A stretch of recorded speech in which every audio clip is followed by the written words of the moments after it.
న్యాయాధిపతులు 15వ అధ్యాయం.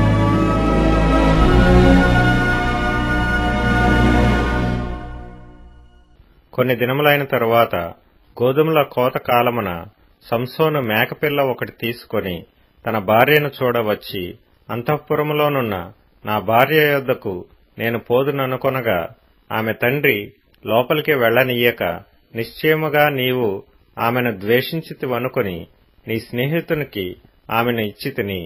ఆమె చెల్లెలు ఆమె కంటే చక్కనిది కాదా? ఆమెకు ప్రతిగా ఈమె నీకుండవచ్చును, చిత్తగించుమనెను.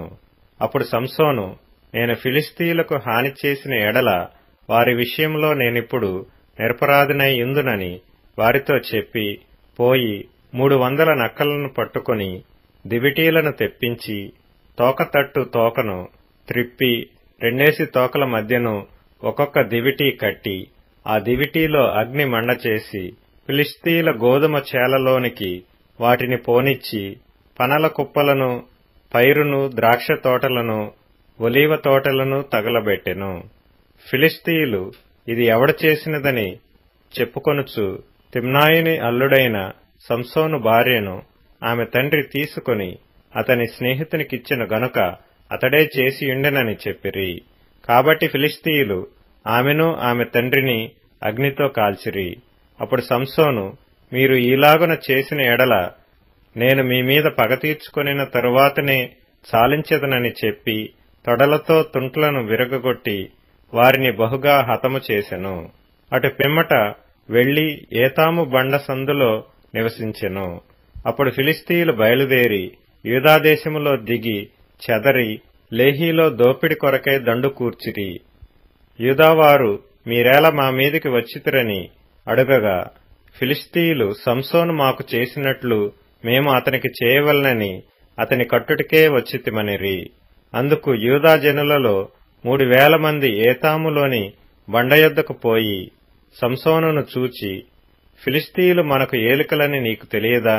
నీవు మాకేమి చేసితివని చెప్పగా, అతడు వారు నాకెట్లు చేసిరో అట్లే నేను వారికి చేసితినెను.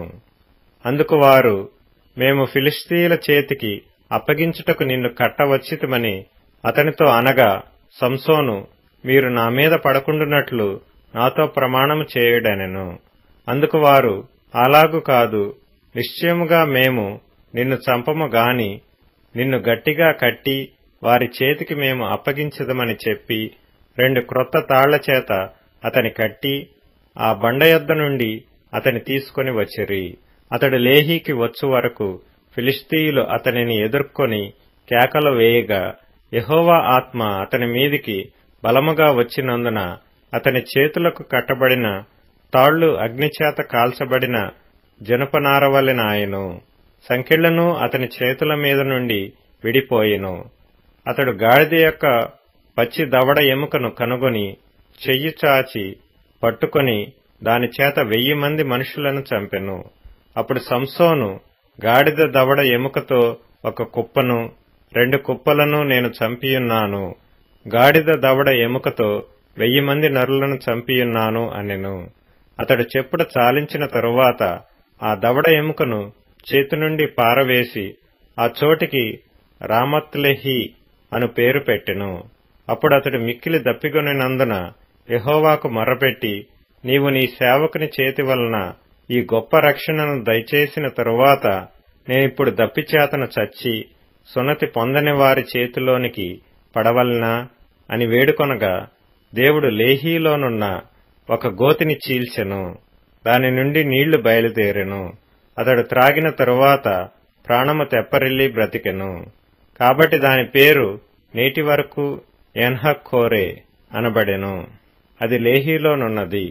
అతడు ఫిలిష్తీయుల దినములలో 20 ఏండ్లు ఇశ్రాయేలీలకు న్యాయాధిపతి అయి ఉండెను.